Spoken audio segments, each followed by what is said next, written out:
Olá, meu caro aluno. Seja bem-vindo a mais uma aula do Se Liga na Educação. Seja bem-vindo a mais uma aula de Filosofia, Ciências Humanas e Sociais. Eu sou o professor Wendermir e nós vamos continuar a nossa caminhada rumo ao conhecimento, rumo à descoberta da verdade. E nós vamos trabalhar uma temática bem interessante do Enem. Um filósofo que está presente na maioria das provas do Enem, que vai aparecer na maioria das provas, e é um filósofo bem influente da nossa realidade. Então, hoje nós vamos ver um velho amigo nosso, Aristóteles. Então, vamos ver brevemente a biografia de Aristóteles. Vamos lá na tela? Aristóteles, ele vai nascer em Estagira, 384 a.C., e Estagira em Atenas, e vai morrer em 322 a.C. Foi um filósofo grego durante o período clássico na Grécia Antiga, fundador da escola peripatética do Liceu, além de ter sido aluno de Platão e professor de Alexandre o Grande. Escola peripatética. O método que Aristóteles utilizava para poder passar e discutir as suas ideias com seus discípulos, com os outros filósofos, era através do caminhar, era através do contemplar a realidade ao redor. Então, Aristóteles vai fundar a escola peripatética e essa escola peripatética vai ter essa dimensão de mobilidade, de caminhar, de perceber a realidade, de também a ideia de que Aristóteles trabalha muito na filosofia, que é a ideia do movimento. Vamos continuar lá na tela? Então, vamos a algumas reflexões sobre o pensamento aristotélico. Primeiro, nós vamos refletir sobre o sumo bem. O que é o sumo bem em Aristóteles? É o objetivo final contendo todos os outros bens. Ao longo de toda a nossa vida, nós criamos toda uma realidade com um objetivo final: a realização completa do ser. Em Aristóteles, essa realização completa nós vamos chamar de sumo bem. Então, o nosso modo de pensar, agir, o que nós somos, o que nós queremos ser, tudo vai convergir para este sumo bem, para esta realização completa de cada um de nós. Vamos continuar na tela? Então, relendo dentro de uma ótica cristã, o bem maior é comumente definido como a vida dos justos vivida em comunhão com Deus de acordo com os preceitos divinos. Ou seja, traduzindo para uma versão cristã esse pensamento de Aristóteles, e isso vai ser feito em São Tomás de Aquino, esse sumo bem é a vida eterna em Deus, traduzindo em um princípio cristão. Então é a realização, é a felicidade completa do ser. Todos nós, ao longo de nossas vidas, todos os nossos esforços vão culminar justamente para esta felicidade, para esta realização. E numa visão cristã, para este encontro com Deus. Vamos continuar lá? Então, a felicidade, o que vai ser essa felicidade em Aristóteles? A felicidade em Aristóteles, ele vai defender o seguinte: é o maior bem desejado por todos os homens e é o fim das ações humanas. Então, a felicidade é a conclusão do ser. É o porquê que nós existimos. É simplesmente o aperfeiçoamento, como eu posso dizer, a conclusão mesmo de tudo que nós temos que ser, de todos os atos que nós somos. Então, essa felicidade é o que todos nós temos anseio. E é por ela que todos os dias nós acordamos e dormimos e procuramos sempre viver de tal forma que estejamos próximos dessa felicidade. Mas como que nós podemos viver, na visão de Aristóteles, para poder alcançar essa felicidade de uma maneira completa, de uma maneira perfeita? Primeiro nós vamos entender o que é essa felicidade. e aí tem uma musiquinha aqui, um trecho da música de Fábio Júnior. Felicidade brilha no ar, como uma estrela que não está lá. É uma viagem, doce magia, uma ilusão que a gente não escolhe, mas que espera viver um dia. Então, Fábio Júnior, nesse trecho, ele vai demonstrar, né, e aí a gente pensando também em questão de Aristóteles, ele vai demonstrar que essa felicidade, ao mesmo tempo que ela é próxima a nós, se nós não vivemos de tal forma que ela se torna uma ilusão. Ela se torna um simples desejo daquilo que nós queremos viver. Mas qual será o segredo para essa felicidade não ser uma ilusão? Para essa felicidade ser uma realidade? Vamos ver o que Aristóteles nos diz. A virtude vai ser o método que nós vamos utilizar para encontrar a felicidade. Se nós somos pessoas virtuosas, se nós somos pessoas que buscam viver no sumo bem, através de atos de coragem, através de atos de raciocínio lógico, através de atos de convívio com a comunidade, né? Ou seja, através de atos filosóficos, nós vamos encontrar essa felicidade. Então, a pessoa obtém felicidade por meio de uma vida virtuosa e do desenvolvimento da razão e da sabedoria. Então, a filosofia vai ser este caminho que vai conduzir rumo ao sumo bem, rumo à felicidade. Então, Aristóteles vai conceituar a virtude dividindo-a em duas. Primeiro, a virtude intelectual é aquela que nasce e progride graças aos resultados da aprendizagem e da educação. Então você, aluno, você que está aí nos acompanhando nas aulas, você que está se preparando para o Enem, você está vivendo uma dimensão dessa virtude, que é a virtude intelectual. Você está buscando o aprimoramento intelectual para atingir um bem maior. Então você vai fazer a prova do Enem com o objetivo de alcançar uma vaga na graduação, com o objetivo de alcançar uma vaga em um curso técnico ou tecnólogo. Ou seja, a virtude intelectual é aquela que vai fazer com que o seu conhecimento tenha essa aplicação e esse conhecimento vai fazer você crescer enquanto pessoa e, no caso, né, nós que estamos preparando para o Enem, enquanto profissionais, enquanto pessoas aptas a ocupar os futuros cargos superiores de nossa sociedade. E a virtude moral? Ela não é gerada em nós por natureza. É o resultado do hábito que nos torna capazes de praticar atos justos. E aí vai nos remeter a uma série de pensamentos que vão vir depois, onde mostram que o homem não é um dado pronto. Essa virtude é algo que deve ser cultivada no coração humano. Essa qualidade, essa busca do sumo bem tem que ser algo cultivado no coração humano. E é obrigação do Estado fazer com que essas virtudes, a virtude de cada cidadão, venha a aflorar, tenha o seu nascimento na vida de cada um. Então, a virtude é o meio, como o próprio Aristóteles dizia, o meio termo de ouro ou justo meio. Agir virtuosamente significa ponderar, pensar entre dois vícios, dois extremos, a falta e o excesso, que nos afastam da tão esperada felicidade. Muitos livros de autoajuda vão trazer isso, gente, essa questão que Aristóteles aponta. Muitas vezes nós não somos felizes porque nós não sabemos dosar as nossas vidas. Nós somos sempre extremos, nós somos sempre exagerados. São Tomás de Aquino vai falar isso, que a virtude, ela vai estar no meio do meu discernimento, no meio da minha conclusão. Eu não posso ir nem tanto para cá e nem tanto para cá. É como uma balança, desequilibra.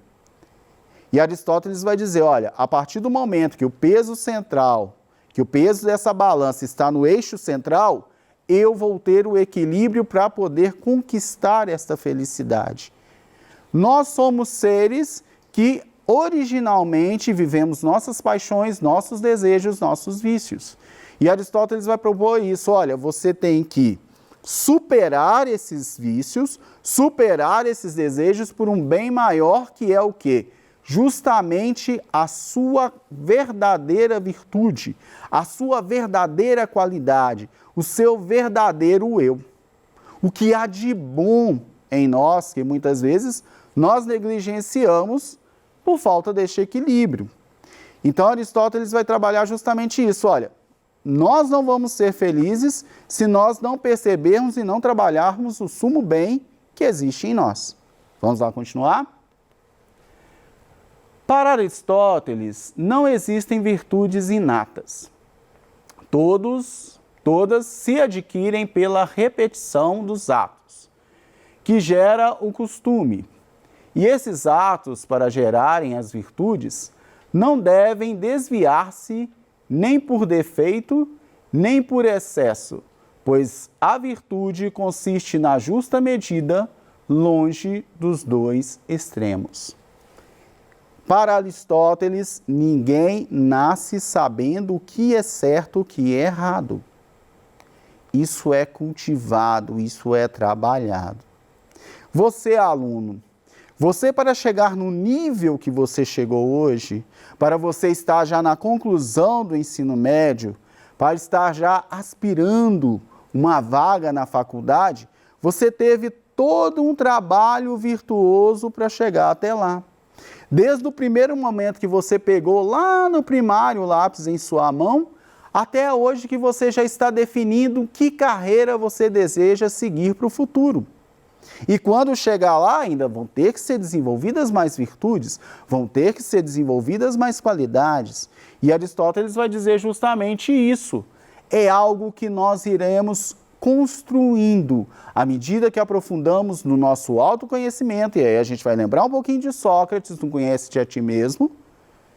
Então, a partir do momento que eu me conheço, eu vou conseguir entender e me relacionar com a realidade. E essas virtudes que já existem em mim de certa forma, ou seja, quando eu digo já existem em mim, todos nós procuramos a felicidade, então o caminho da felicidade já começa em nós, elas não são inatas, não nascem com a gente, mas no entanto é um anseio constante e um desejo constante de cada um de nós. Todos nós queremos ser felizes. E aí vem a questão política. Como que o Estado vai auxiliar na busca dessa felicidade do indivíduo, do cidadão? Qual é a responsabilidade do Estado nisso tudo? Vamos ver? O papel do Estado é a virtude, formação moral de seus cidadãos.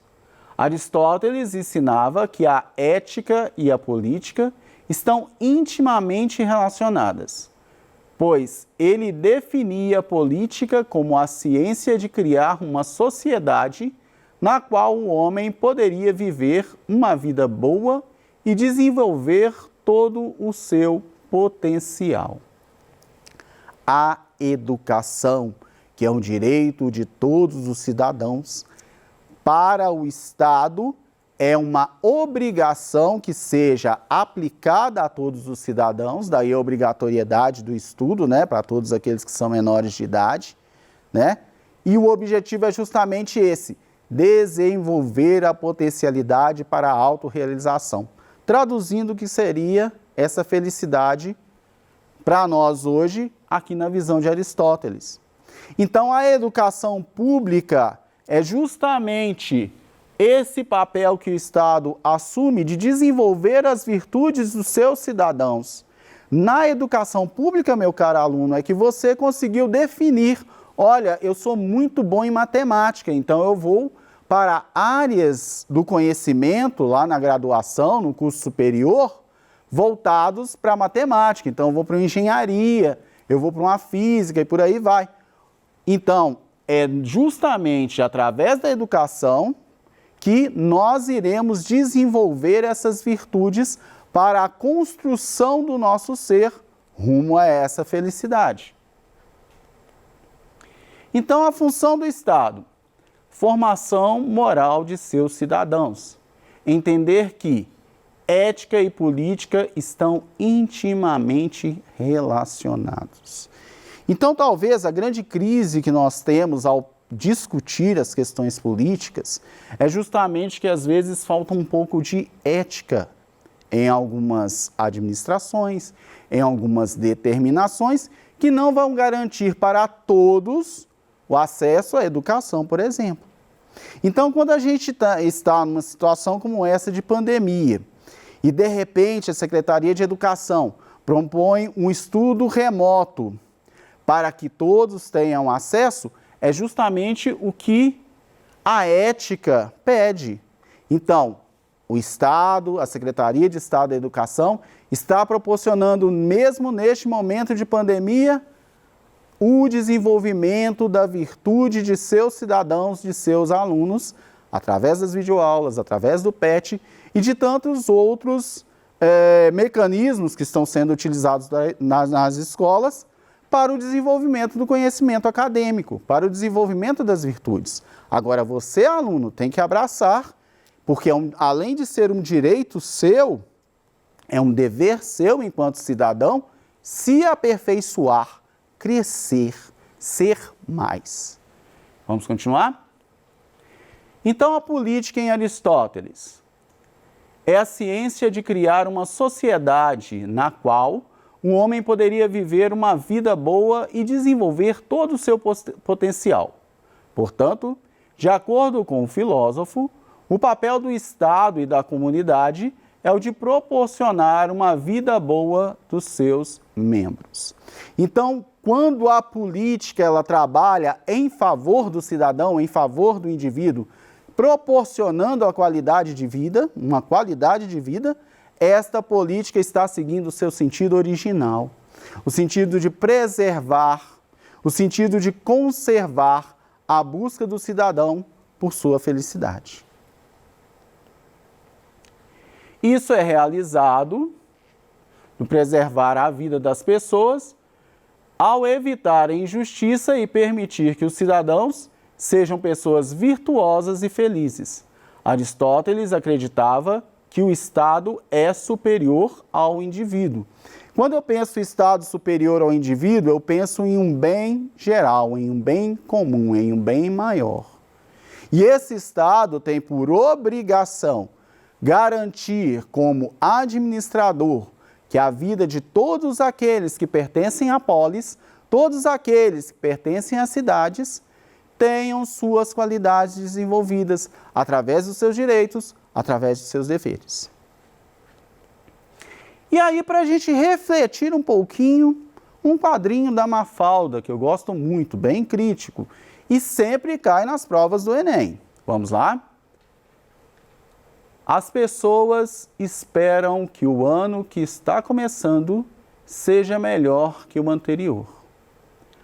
Aposto que o ano que está começando espera que as pessoas que sejam melhores. Se a virtude é o caminho para a felicidade, logo a felicidade é o fim, objetivo de vida dos seres humanos. Então o quadrinho da Mafalda está querendo dizer o seguinte: nós somos seres que temos que fazer a nossa realidade, colocar a nossa virtude, colocar as nossas práticas para funcionar, para que o mundo seja melhor, para que a realidade seja melhor. Então eu não posso esperar apenas que isso venha externo. Eu não posso esperar apenas receber os benefícios, eu tenho que produzir esses benefícios. Eu tenho que ser transformação. Então, meu caro aluno, neste período de pandemia, reflita. Qual é a felicidade que você procura? Qual é o sumo bem para a sua vida? E o que você tem feito para desenvolver suas virtudes, desenvolver as suas qualidades? Por hoje é só. Agradeço a todos pela participação na aula. Estudem bastante, leiam bastante para o Enem e até a próxima aula.